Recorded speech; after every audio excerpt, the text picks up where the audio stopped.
శారదమ్మ అంత్యక్రియలు ఒక అనాథకి జరిగినట్టే జరిగాయి. పరువు ప్రతిష్టల పేరిట. శాంతి ఏడవలేదు. అసహ్యంగా చూసింది తల్లివైపు.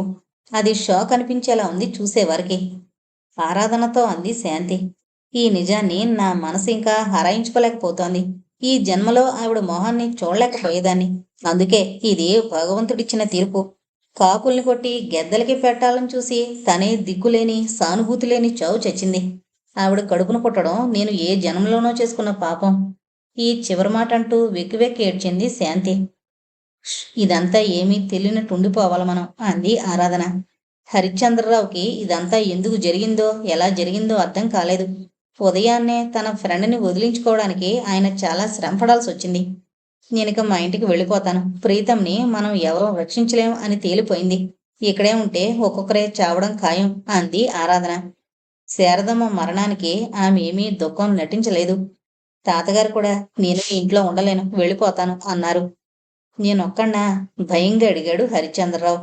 ఇద్దరూ ఊరుకున్నారు. శాంతి మౌనంగా ఉండిపోయింది. ఆమెకి జరగబోయేది తెలుసు.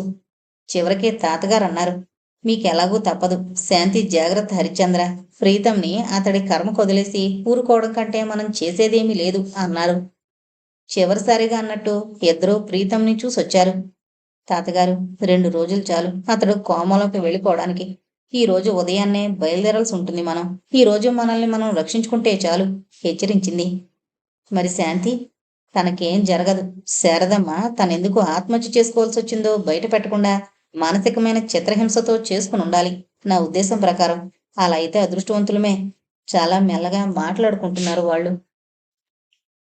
కన్న ప్రేమ కంటే పెంచిన ప్రేమ గొప్పదంటారే దుర్మార్గురాలు.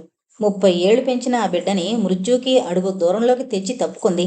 నా ఉద్దేశం ప్రకారం ఇది నిన్న మొన్న అనుకుని వేసిన ప్లాన్ కాదు. ఏళ్ల తరబడి పగడ్బందీగా నిర్మించుకుంటూ వచ్చింది. అయ్యుండొచ్చు. మనం ప్రీతంని రక్షించుకోవాలి. ఏం జరుగుతుందో రాత్రికి తెలుసుకోవాలి. వాళ్ళంత మెల్లగా మాట్లాడుకున్నా ఆ మాటలు ఒక వ్యక్తి విననే విన్నాడు. ఇద్దరూ చివరిసారిగా ప్రీతం వైపు చూసి కదిలారు. భారంగా, చాలా భారంగా. తామీ ప్రయత్నంలో విజయం సాధించగలరా? ప్రీతం బ్రతుకుతాడా?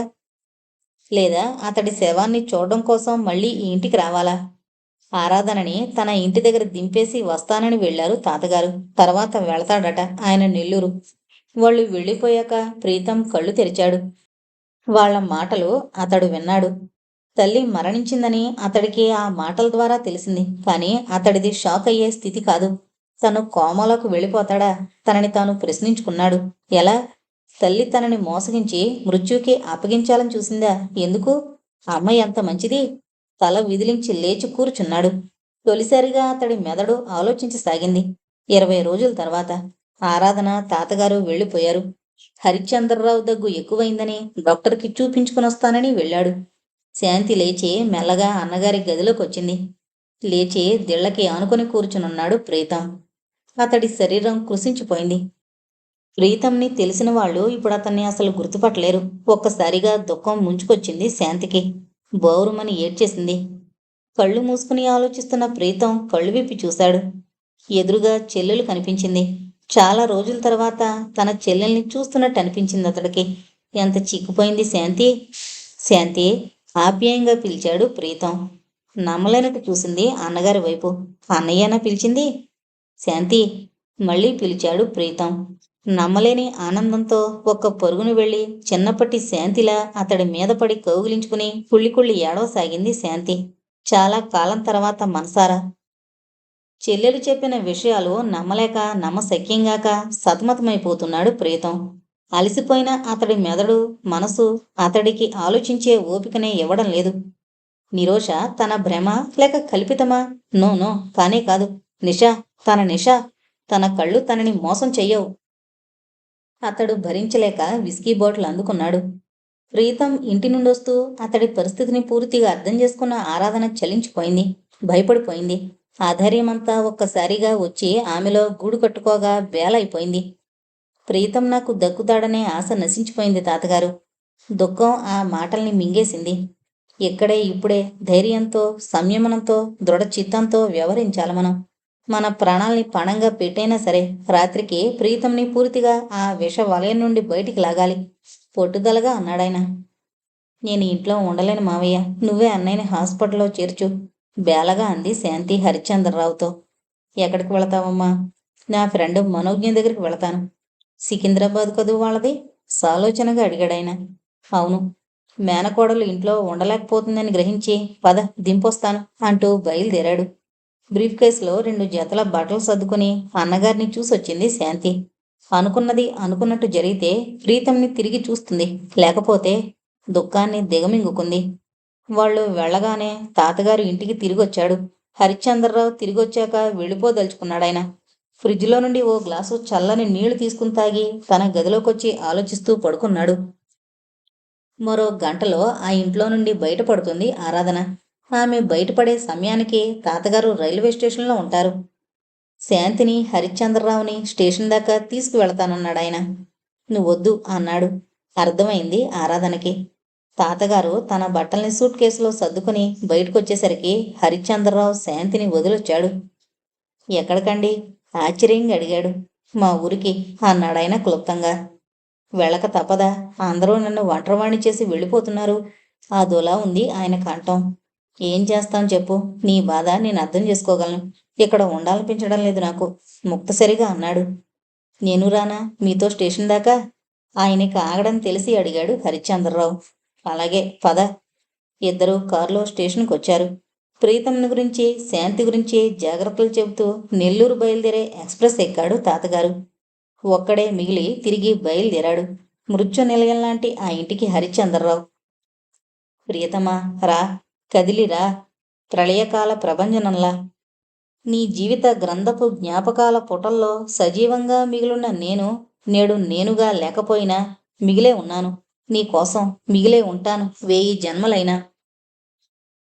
నిర్దాక్షిణ్యంగా నేనే చీల్చుకుని నీ పాదాల ముందు పరిచిన నా గుండె పొరల మీద నడుచుకుంటూ తొలి ఉషస్సులో కాక అసుర సంధ్యవేళ మరుభూమిలో రుద్రతాండవమాడుతున్న మహారుద్రుని రేతస్సుల మదన సామ్రాజ్యంలో నాతో కూడి క్రీడించగా నాతో కలిసి కరిగిపోయేందుకు రా ప్రియతమా, కదిలిరా. కళ్ళు విప్పాడు ప్రీతం. కదిలాడు, లేచాడు, తూలుకుంటూ వెళ్లి తలుపు తీశాడు. కిందకి దిగొచ్చాడు. అయితే ఈరోజు ఇంట్లో ఎవరూ లేరు. అతడు వెళ్లడాన్ని గమనించేవాళ్ళు. అతడొచ్చి కారులో కూర్చున్నాడు. మెయిన్ గేటు తలుపులు బార్లా తెరవబడున్నాయి. తొలిసారిగా అది గమనించాడతను. ఓ గుడ్లగోబ వికృతంగా అరుస్తూ కారు చుట్టూ గిరికీలు కొడుతూ గోల చేస్తోంది.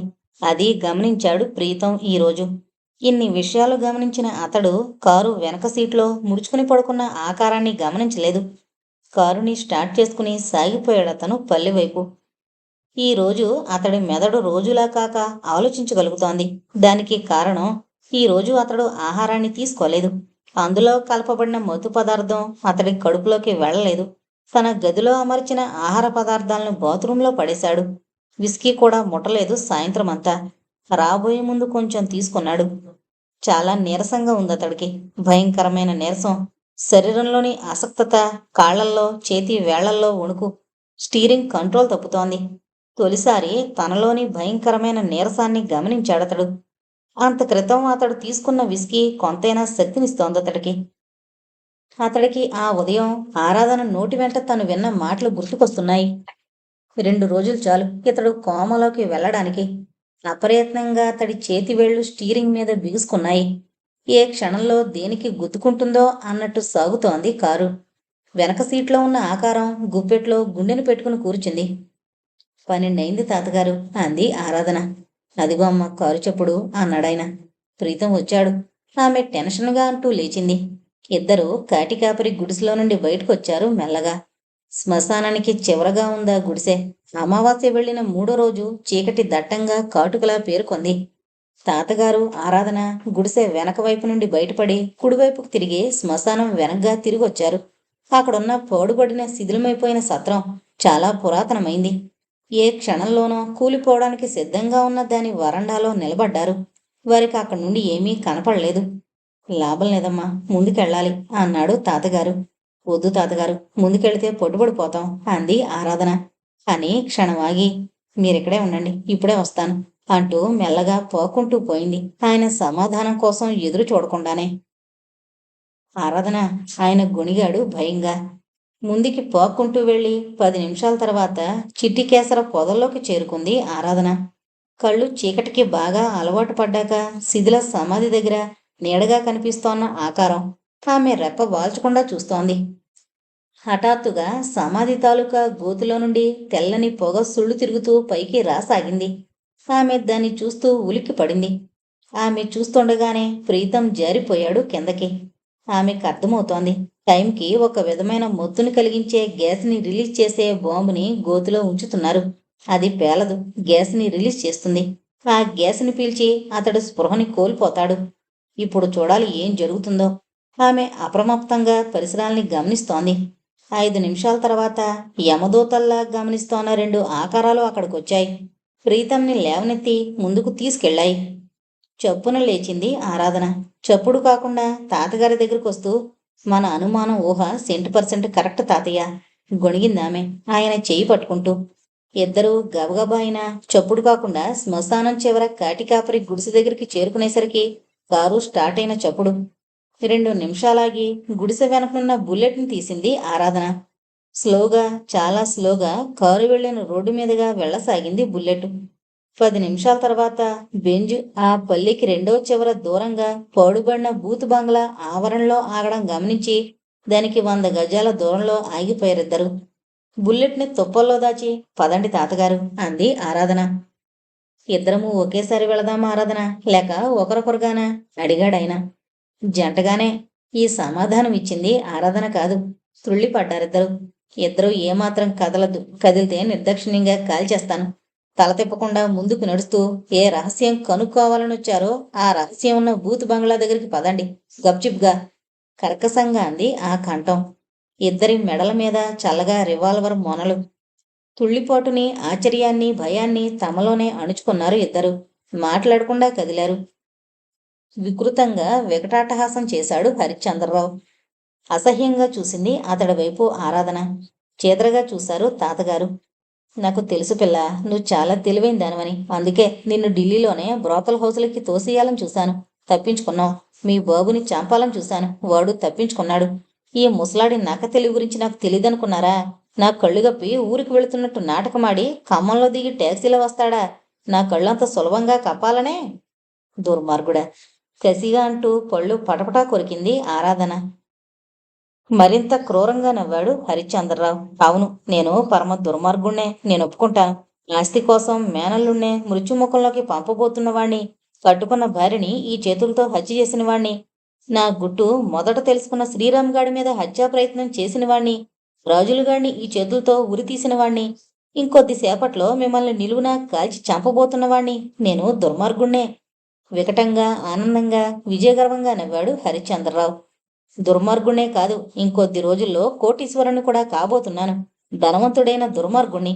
ధనవంతుడికి గుణం లేకపోయినా పర్వాలేదు తెలుసా? ఆనందంతో కన్నీళ్లొచ్చేలా నవ్వాడు. అసహ్యంగా చూశారు అతడి వైపు. మురిసిపోకరా రాక్షసుడా! ఇప్పటికే శాంతి సికింద్రాబాద్ నుండి పారిపోయి ఉంటుంది. మాకేదన్నా అపకారం జరిగిందన్న విషయం తెలిసిన క్షణమే పోలీసుల్ని కలుసుకుని నీ గుట్టు బయటపెడుతుంది. ఓ క్షణం హరిశ్చంద్రరావు ముఖంలో రంగులు మారాయి.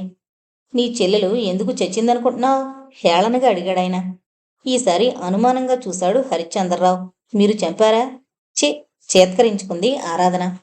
రాక్షసులం కాదురా మేము, మనుషులం.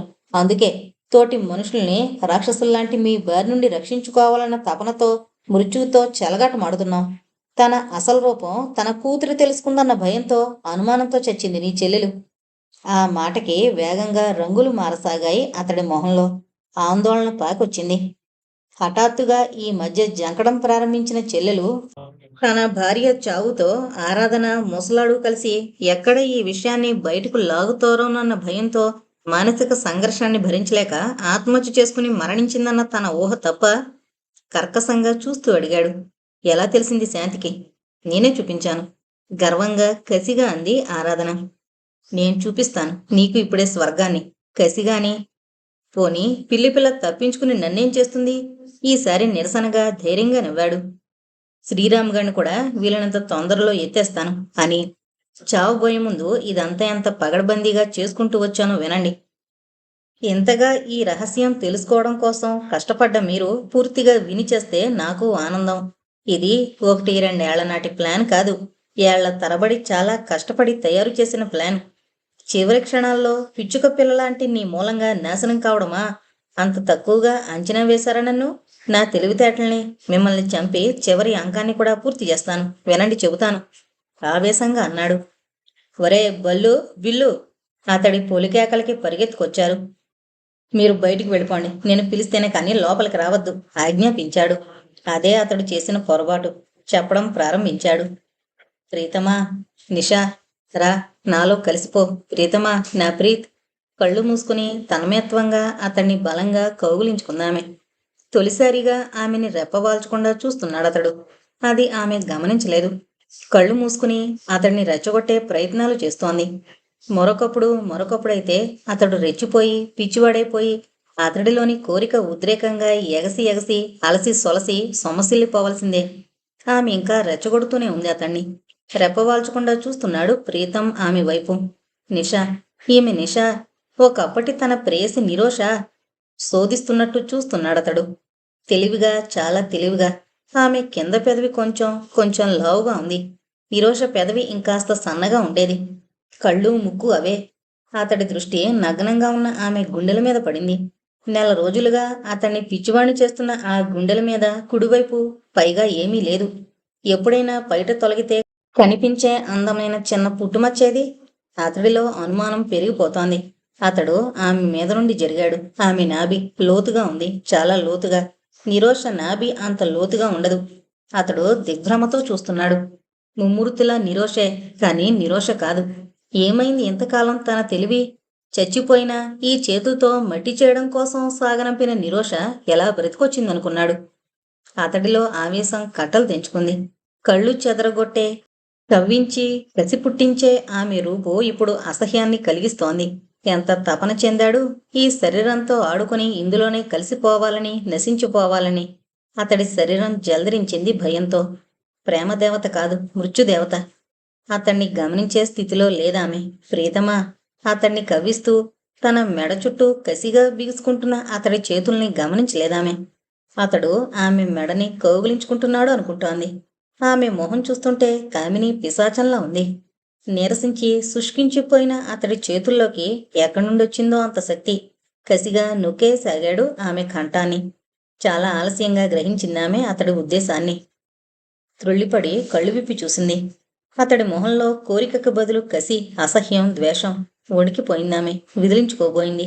వదల్లేదతడు. రాక్షసి! నువ్వు నిరోషవా? నా నిరోషవా? నన్ను నీలో ఐక్యం చేసుకుంటావా? అతడు తన శరీరంలోని శక్తినంతా చేతుల్లోకి తెచ్చుకోవడం వల్ల కళ్ళు పచ్చబడిపోయాయి. రొప్పుతున్నాడు. వెవ్వే! ఆమె గొంతులో చప్పుడు. ఆమెకి స్పృహ పోయింది. ఆమె కంఠాన్ని వదిలేసి కళ్ళ మీద చేతులుంచుకుని అలా కూర్చుండిపోయాడు. 2 నిమిషాల తర్వాత లేచాడు. హఠాత్తుగా గుర్తొచ్చింది అతడికి. వింతలోకం, అద్భుతలోకం. రంగురంగుల బల్బులకి అడ్డంగా పల్చని తెరలు కట్టి అద్భుతంగా అలంకరించిన రూమ్ అది. వింతలోకం. తన మూర్ఖత్వానికి తనే సిగ్గుపడ్డాడు ప్రీతం. తన మీద తనకే కోపం. ఒక్కసారిగా తన శరీరం వైపు చూసుకున్నాడు. పూర్తి నగ్నంగా. చిచ్చి! తన మీద తనకే అసహ్యం.